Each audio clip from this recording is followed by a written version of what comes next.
시청자 여러분 안녕하십니까? VOA 뉴스투데이 시작합니다. 경제난을 겪고 있는 북한 당국이 자력갱생을 기초로 경제 4대 선행 부분을 거듭 강조하고 있습니다.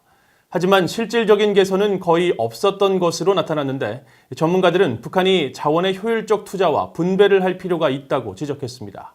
첫 소식 김영권 기자가 보도합니다.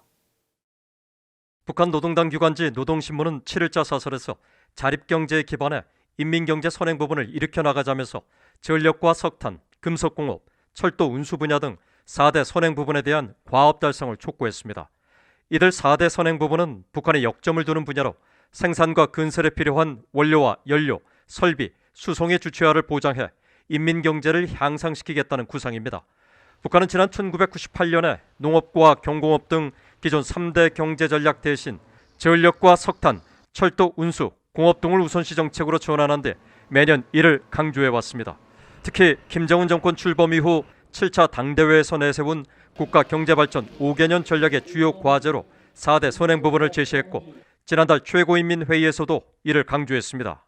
본 최고인민회의에서 심의 채택하게 되는 이 법들이 시대적 요구에 맞게 자체의 힘과 기술, 자원으로 경제의 지속적 발전을 보장하고 하지만 지난 20-30년간의 통계를 보면 이런 4대 선행 부분은 거의 진전이 없거나 오히려 퇴보한 것으로 나타났습니다.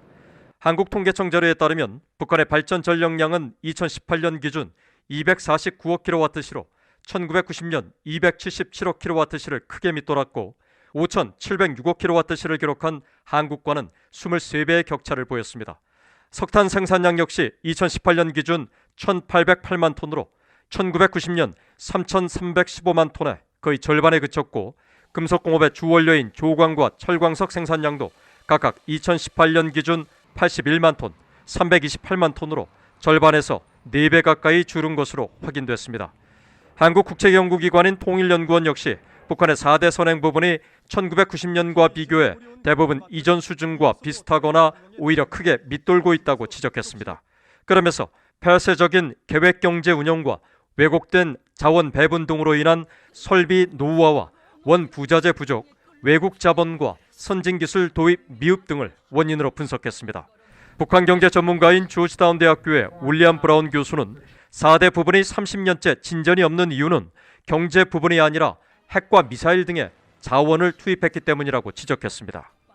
No investment in probably 30 years. It's very sad because in all four of those areas, they were much better off 30 years ago.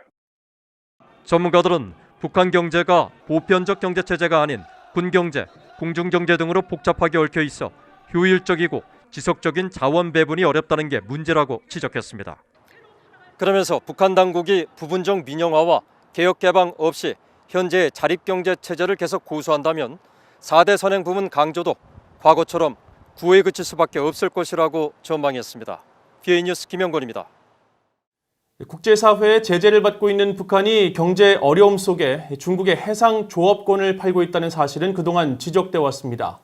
이 회화 거래를 위해 조업권을 팔고 있는 건데 북한의 불법 조업권 판매와 이를 통한 북한 어선의 불법 조업 활동이 탐사보도 다큐멘터리로 공개됐습니다.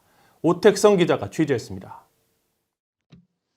유엔 안보리 대북제재위원회 전문가 패널이 최근 공개한 보고서에 따르면 북한의 여러 제재 회피 사례 가운데 불법적인 조업권 판매를 지목했습니다. 잇따른 핵미사일 시험에 따라 유엔 안보리가 만장일치로 채택한 대북 결의는 이런 조업권 판매를 금지하고 있는데 북한은 동해를 중심으로 자국 해상에서의 3개월 활동 조업증을 5만 7천 달러에 팔면서 지난 2018년 한 해 동안 약 1억 2천만 달러를 벌어들인 것으로 추정했습니다. 이런 가운데 프랑스 보도 전문 채널 프랑스 24는 8일 북한 어선의 불법 조업에 대한 탐사 보도 다큐멘터리를 공개했습니다. 이 다큐멘터리에 따르면 북한 어선의 불법 조업 활동은 해를 거듭할수록 더 대담해지고 있습니다. 블라디보스토크 태평양 해양학 연구소의 한 연구원은 인공위성 사진을 통해 이 같은 사실이 명확히 드러난다고 밝혔습니다. 지난 2013년과 2014년에는 이들 북한 어선이 러시아 배타적 경제수역 남단을 살짝 넘어와 활동하는 데 그쳤다면 지난해부터는 아예 연안 인근까지 들어와 불법 조업 활동을 하고 있다는 겁니다. 러시아 어민들은 북한 어선의 불법 조합이 특히 문제가 되는 것은 이들이 러시아에서는 사용을 금지한 예인망을 마구잡이로 사용하기 때문이라고 밝혔습니다. 촘촘한 그물망으로 작은 물고기까지 잡아가 물고기의 씨를 말리고 있다는 겁니다. 러시아 해양경비 당국의 요원은 북한 어선은 경비정 등을 동원해 쫓아낼 수 있지만 수많은 어선들이 한꺼번에 넓은 바다에서 활동하는 것은 막을 방법이 없다고 어려움을 호소했습니다. 다큐멘터리 제작진은 이어 이들 북한 어선이 실제로는 중국 어민들에 의한 활동이라고 지적했습니다. 북한이 외화벌이 목적으로 군 당국과 노동당이 중국 업체를 통해 조업권을 판매하고 있다는 겁니다.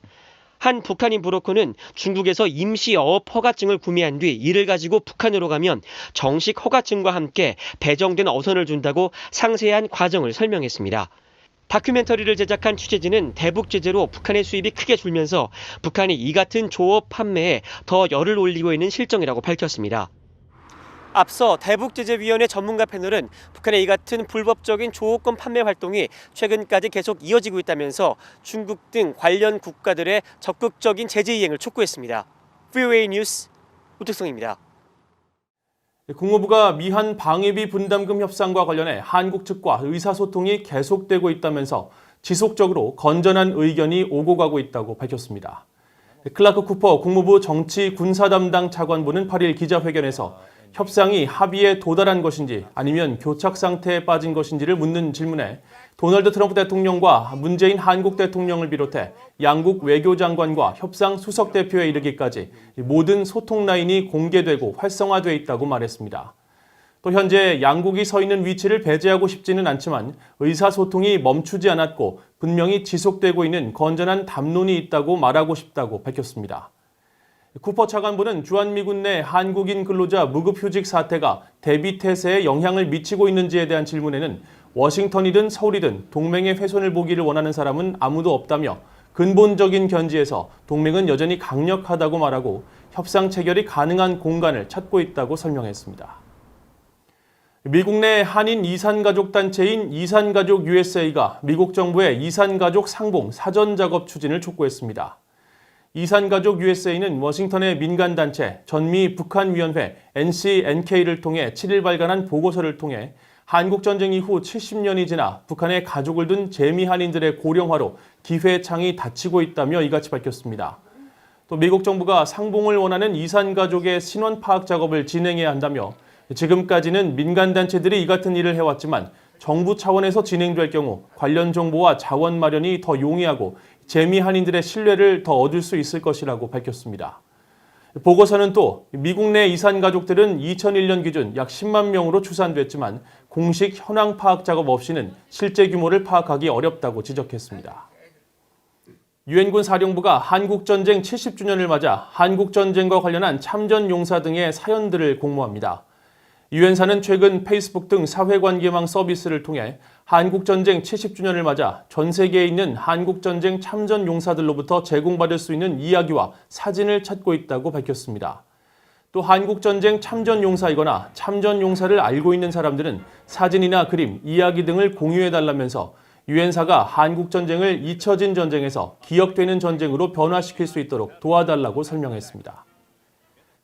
이상으로 VOA 뉴스투데이를 마칩니다. 시청해주신 여러분 고맙습니다.